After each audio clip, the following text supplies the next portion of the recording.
प्यारे विद्यार्थियों, जैसा कि आप 12 मार्च 2024 को कक्षा 10 की बोर्ड परीक्षा देने जा रहे हैं विषय हिंदी की। इसमें सहायता के लिए मैं आपके लिए लेकर के आया हूँ वर्ष 2013 से लेकर वर्ष 2023 तक के जितने भी व्याकरण के प्रश्न हैं, ये मैं आपके लिए इस वीडियो में लेकर के आया हूँ।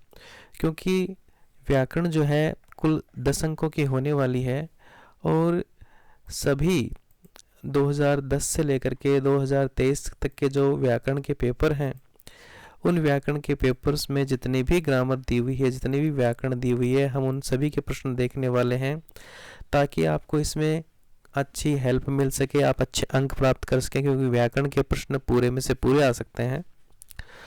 तो कुल टोटल 15 पेपर की व्याकरण हम इसमें देखेंगे। दोस्तों, 15 पेपर की व्याकरण का मतलब है कि आज तक बने हुए हर 15 पेपर की 2013 से लेकर 2023 तक के हर पेपर की व्याकरण देख लेंगे तो शायद ही हमारा कोई प्रश्न यहाँ पर गलत होगा। इनमें कई ऐसे सवाल होंगे जो बार बार पूछे जाते हैं। तो चलिए शुरू करते हैं वर्ष 2013 से, क्योंकि व्याकरण कभी बदलती नहीं है। और आपको मैं बता देना चाहूँगा कि वर्ष 2013 से लेकर 2017 तक हमारा वही पाठ्यक्रम था जो कि आज 2024 में लागू है। उसके बाद 18, 19, 20 और 21 को अगर छोड़ दें हम, तो 2022 और 2023 का पेपर भी हमारे लिए बहुत ज़्यादा महत्वपूर्ण रहेगा कृतिका और क्षितिज के प्रश्नों के लिए। इसका वीडियो हम नेक्स्ट लाने वाले हैं। पहले हम पूरे 13 से लेकर के 23 तक के वर्षों की व्याकरण देख लेते हैं। पहला प्रश्न, विष्णुकांता भजन सुना रही है, वाक्य में कौन सी क्रिया है, उसकी परिभाषा लिखिए। कौन सी क्रिया है, क्रिया पूछी है। दूसरा प्रश्न, मोहन कहता है मैं श्याम की पुस्तकें पढ़ूंगा, रेखांकित पदों के पद परिचय के 2 बिंदु लिखिए। मोहन के बारे में पूछा है, पुस्तक के बारे में। तीसरा प्रश्न, संयुक्त वाक्य की परिभाषा लिखिए। अगला प्रश्न है, मन में चक्री होना मुहावरे का अर्थ बताते हुए वाक्य में प्रयोग कीजिए। दूसरा, सुर समर करनी करी कही न जनावही आपू, लोकोक्ति का अर्थ स्पष्ट कीजिए। अगला प्रश्न, गुर चाटी ज्यों पागी में कौन सा अलंकार है, प्रयुक्त अलंकार की परिभाषा दीजिए। तो ये पेपर था 2013 का। आइए देखते हैं वर्ष 2013 सप्लीमेंट्री का। हाँ दोस्तों, ये 2013 सप्लीमेंट्री का बोर्ड का पेपर है। इसकी क्या व्याकरण पूछी गई थी, आइए यहाँ पर देख लेते हैं। यह खिलौना किसने तोड़ दिया, वाक्य में कौन सी का पद क्रिया है, उसकी परिभाषा लिखिए। ख, मोहन छत पर पतंग उड़ा रहा है, वाक्य के रेखांकित पदों के पद परिचय के 2 बिंदु लिखिए। मोहन और पतंग के बारे में पूछा है। अगला प्रश्न, मिश्र वाक्य और संयुक्त वाक्य का अंतर स्पष्ट कीजिए। अगला प्रश्न, तुक्का लगना मुहावरे का अर्थ स्पष्ट करते हुए वाक्य में प्रयोग कीजिए। नेक्स्ट, राम जी की चिरई राम जी का खेत, लोकोक्ति का अर्थ स्पष्ट कीजिए। अगला है, लखन उतर आहुति सदीस मृगबर कोप कृषाणु, पंक्ति में आए अलंकार का नाम बताते उसकी परिभाषा लिखिए। हो सकता है कि वर्तमान में आपके इनमें से कोई अलंकार वगैरह ना हो, तो उसको आप छोड़ दीजिएगा। अगर नहीं है तो आगे चलते हैं। वर्ष 2014 का ये पेपर है, इसके प्रश्न देख लेते हैं। राजेश पुस्तक पढ़ रहा है, वाक्य में कौन सी क्रिया है, उसकी परिभाषा लिखिए। दूसरा, रुचिका कहती है वह विद्यालय जाएगी, तो जाएगी और रुचिका का पद परिचय पूछा है। अगला प्रश्न, वाक्य कितने प्रकार के होते हैं, उदाहरण देकर समझाइए। घ, हवा से बातें करना मुहावरे का अर्थ बताकर वाक्य में प्रयोग करना है। दूसरा, 9 दिन चले 2.5 कोस, लोकोक्ति का अर्थ स्पष्ट कीजिए। तीसरा, अलंकार किसे कहते हैं, ये कितने प्रकार के होते हैं, ये लिखना है। इसके बाद हम देखते हैं 2015 का पेपर की व्याकरण। काल के अनुसार क्रिया कितने प्रकार की होती है? 100 उदाहरण स्पष्ट कीजिए। भारत के वीर पुत्र प्रताप ने शत्रु के सब सैनिकों का वध कर दिया। तो यहाँ पर वीर और शब रेखांकित पदों का पद परिचय पूछा है। अगला प्रश्न, गांधी जी ने कहा कि सदा सत्य बोलो, यह वाक्य किस प्रकार का है? परिभाषा भी लिखिए।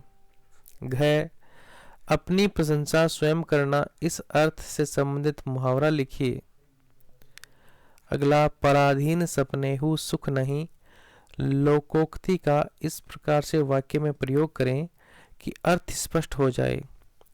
घ, हो गई है पीर पर्वत सी पिघलनी चाहिए, इस पंक्ति में प्रमुख अलंकार की पहचान कर उसकी परिभाषा लिखिए। अब देखेंगे वर्ष 2016 का व्याकरण। दोस्तों, अगर आप वर्ष 2024 बोर्ड परीक्षा की सारे विषयों के महत्वपूर्ण प्रश्न, merit copy, study material, question bank और ऑडियो बुक लेना चाहते हैं तो हमारे चैनल को सब्सक्राइब करके बेल आइकन को प्रेस कर दें ताकि आपको ऐसे वीडियो मिलते रहें। अमित ने अजय को अपना खिलौना दे दिया, वाक्य में कौन सी क्रिया है? उसकी परिभाषा लिखिए। अगला, महात्मा गांधी सदा सत्य बोलते थे, इसमें महात्मा गांधी और बोलते थे रेखांकित पदों के पद परिचय के 2-2 बिंदु लिखने हैं। रचना की दृष्टि से वाक्य कितने भेद होते हैं? उदाहरण देकर समझाइए। 9-2-11 होना मुहावरे का अर्थ बताते हुए स्वरचित वाक्य में प्रयोग कीजिए। अगला, काला अक्षर भैंस बराबर लोकोक्ति इस प्रकार से वाक्य में प्रयोग करें कि उसका अर्थ स्पष्ट हो जाए। सत्य स्नेह है शील सुख सागर, इसमें प्रमुख अलंकार की पहचान कर उसकी परिभाषा लिखिए। अब देख लेते हैं वर्ष 2017 का पेपर। यह है 2017 की व्याकरण। मोर उड़ गया, वाक्य में कौन सी क्रिया है? लिखिए। घ, दुर्गा कक्षा की विदुषी छात्रा है, तो दुर्गा और विदुषी का रेखांकित का परिचय पूछा है। ग, संयुक्त वाक्य किसे कहते हैं? यह दोबारा आ गया। 100 उदाहरण स्पष्ट कीजिए। घ, रंग जमना मुहावरे का अर्थ व वाक्य प्रयोग कीजिए। अगला, अध जल गगरी छलकत जाए लोकोक्ति का वाक्य प्रयोग कर इसका अर्थ स्पष्ट करें।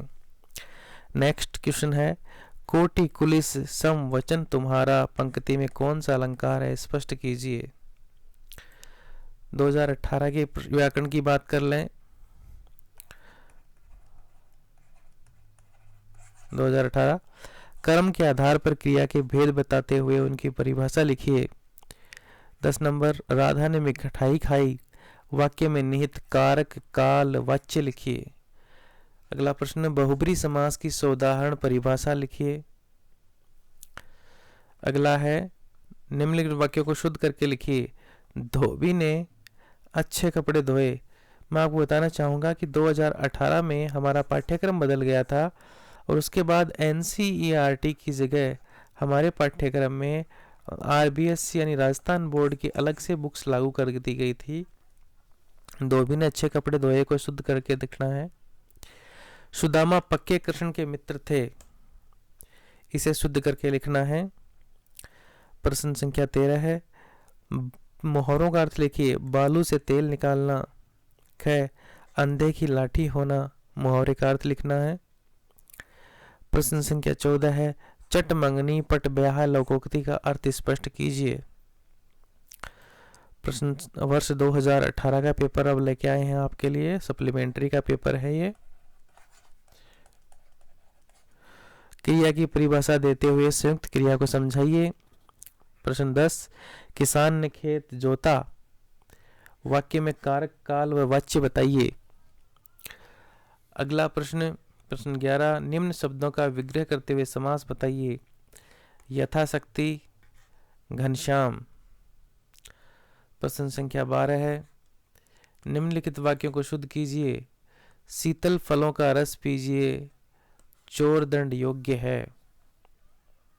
13, ईद का चांद होना मुहावरे का अर्थ बताते हुए वाक्य प्रयोग कीजिए। कभी गाड़ी नाव पर, कभी नाव गाड़ी पर लोकोक्ति का अर्थ स्पष्ट कीजिए। वर्ष 2019 का पेपर देखते हैं। ये है 2019 का व्याकरण। क्रिया किसे कहते हैं? कर्म के आधार पर क्रिया के भेद लिखिए। 10वां, पत्र मोहन के द्वारा लिखा गया, वाक्य में निहित कारक, काल और वाच्य लिखिए। प्रश्न 11, गजानन शब्द में कौन सा समास है? निहित समास की विशेषताएं बताइए। प्रश्न 12 है, निम्नलिखित वाक्यों को शुद्ध करके लिखिए। मेरे को अभी जाना है। दूसरा, मेरे पास केवल मात्र 50 रुपए है। प्रश्न संख्या 13 है, निम्न मुहावरों का अर्थ लिखिए। पहला, अगर मगर करना। दूसरा, आपे से बाहर होना। प्रश्न संख्या अगला है, अंधेर नगरी चौपट राजा लोकोक्ति का अर्थ लिखिए। प्रश्न संख्या 2000 पेपर का जो है वर्ष 2020 का है ये। विशेषण की परिभाषा देते हुए विशेषण के कोई दो भेद लिखिए। 10 नंबर, प्रशांत खेल रहा है, वाक्य में कारक, काल और वाच्य बताइए। अगला प्रश्न, द्वंद्व समास को उदाहरण सहित स्पष्ट कीजिए। अगला प्रश्न, वाक्यों को शुद्ध करके लिखना है। रमेश की तो अक्ल मर गई है। अगला, घर पर सब कुशल है। इस वाक्य को शुद्ध करके लिखना है। अगला प्रश्न, मुहावरों का अर्थ लिखना है। आसमान सिर पर उठाना, औंखली में सिर देना, मुहावरों के अर्थ लिखिए। अगला प्रश्न, छोटा मुंह बड़ी बात, लोकोक्ति का अर्थ लिखिए। वर्ष 2020 की देख लेते हैं। फिर से वही प्रश्न, क्रिया की परिभाषा देते हुए काल के आधार पर क्रिया के भेद बताइए। तुलसीदास ने रामचरितमानस की रचना की, उक्त वाक्य में निहित कारक, काल और वाच्य लिखिए। प्रश्न 11, तत्पुरुष समास की उदाहरण सहित परिभाषा लिखिए। प्रश्न 12, निम्नलिखित वाक्यों को शुद्ध करके लिखिए। अजय को खाना दो, बच्चे से गुस्सा मत करो। प्रश्न संख्या 13, मुहावरों का अर्थ लिखिए। आंचल पसारना, बालू से तेल निकालना, ये दूसरी बार आ गया है। खग ही जाने, खग की भाषा, लोकोक्ति का अर्थ स्पष्ट कीजिए। वर्ष 2021 में अलग सा पेपर बनाया गया था जिसकी जरूरत नहीं पड़ी। बाढ़ पीड़ित शब्द में कौन सा समास है? कर्म तत्पुरुष, अपादान तत्पुरुष, करण तत्पुरुष, संबंध तत्पुरुष, यानी बाढ़ से पीड़ित। नीलकंठ शब्द में कौन सा समास है? कर्मधारी, बहुब्री, अव्ययभाव, द्वंद्व। जिस समास के पहले तथा दूसरे पद में विशेषण, विशेष्य अथवा उपमा, उपमेय का संबंध होता है, अव्ययभाव, तत्पुरुष, कर्मधारी, द्विगु। चौथा प्रश्न, जिस समास में पद का रूप लिंग, वचन, कारक में नहीं बदलता, वह समास कहलाता है। द्विगु, अव्ययभाव, द्वंद्व, बहुव्रीहि। अगला प्रश्न, वर्तनी की दृष्टि से शुद्ध शब्द कौन सा है? आधीन, दांत, मूर्ति, नीति। छठा, निम्न में वर्तनी की दृष्टि से शुद्ध शब्द पूछा है। अनुग्रह, आगामी, काच, उज्ज्वल। अशुद्ध शब्द कौन सा है? अहोरात्र, दुरावस्था, बेफिजूल, अभ्यारण्य। आठवां, अशुद्ध शब्द औद्योगिक, निर्भिमान, युवावस्था, मर्यादा। अब देखते हैं वर्ष 2022 के पेपर की व्याकरण कैसा पूछा गया था। व्याकरण 2022 में तो वर्तमान पाठ्यक्रम की तरह रिक्त स्थान आ गए हैं। जिस संज्ञा शब्द से खालिस्तान के नाम का बोध होता है उसे व्यक्तिवाचक संज्ञा कहते हैं। दूसरा, जो सर्वनाम निकटस्थ अथवा दूरस्थ व्यक्ति या पदार्थ की ओर खालिस्तान संकेत करते हैं उन्हें निश्चयवाचक सर्वनाम कहते हैं। तीसरा, विशेषण कितने प्रकार के होते हैं? अगला, ऐसे शब्द जिनके स्वरूप में लिंग, वचन, काल आदि के प्रभाव से कोई खालिस्तान नहीं होता, अविकारी या अवयव कहलाते हैं। प्रभाव नहीं होता। पांचवा, संस्कृत में कुल उपसर्ग होते हैं, ये सभी उपसर्ग तत्सम शब्दों के साथ हिंदी में प्रयुक्त होते हैं। वे प्रत्यय जो धातु अथवा क्रिया के अंत में लगकर नए शब्दों की रचना करते हैं उन्हें कहते हैं। फिर हमें व्याकरण पूछी है लघुतरात्मक प्रश्न, अति लघुतरात्मक प्रश्नों में संधि की परिभाषा लिखते हुए स्वर संधि के प्रकार लिखिए। दूसरा, कर्मधारय और बहुव्रीहि समास में अंतर स्पष्ट कीजिए। तीसरा, आकाश टूटना मुहावरे का अर्थ लिखिए। चौथा, अंधा बांटे रेवड़ी फिर अपनों को दे लोकोकृति का अर्थ लिखिए कि अपनों को ही लाभ दिया जा रहा है। वर्ष 2023 की व्याकरण जो है हम यहाँ देख लेते हैं। 2023 में प्रायः गुण, दोष, अवस्था, व्यापार, अमूर्त भाव तथा क्रिया संज्ञा के अंतर्गत आते हैं। ऐसे सर्वनाम जिसका प्रयोग वक्ता या लेखक स्वयं अपने लिए करते हैं उसे कहते हैं, वो कौन सा सर्वनाम होता है। तीसरा, जिस वाक्य में क्रिया का प्रभाव या फल केवल कर्ता पर ही पड़ता है उसे कौन सी क्रिया कहते हैं।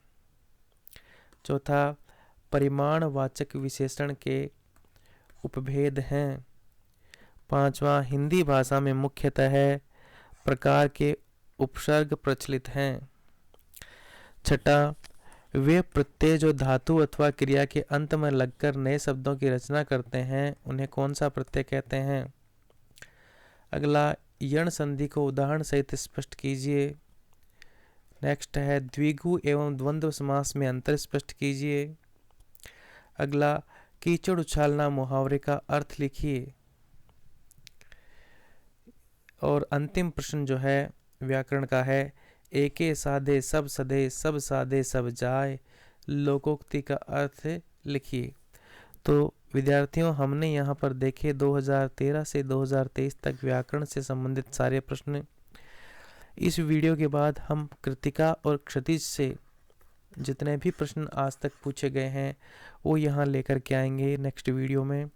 इसके लिए चैनल को आप सब्सक्राइब कर लें, बेल आइकन को प्रेस करें और अपने दोस्तों के साथ शेयर करें ताकि कक्षा बोर्ड परीक्षा 2024 में आपको मदद मिल सके। धन्यवाद।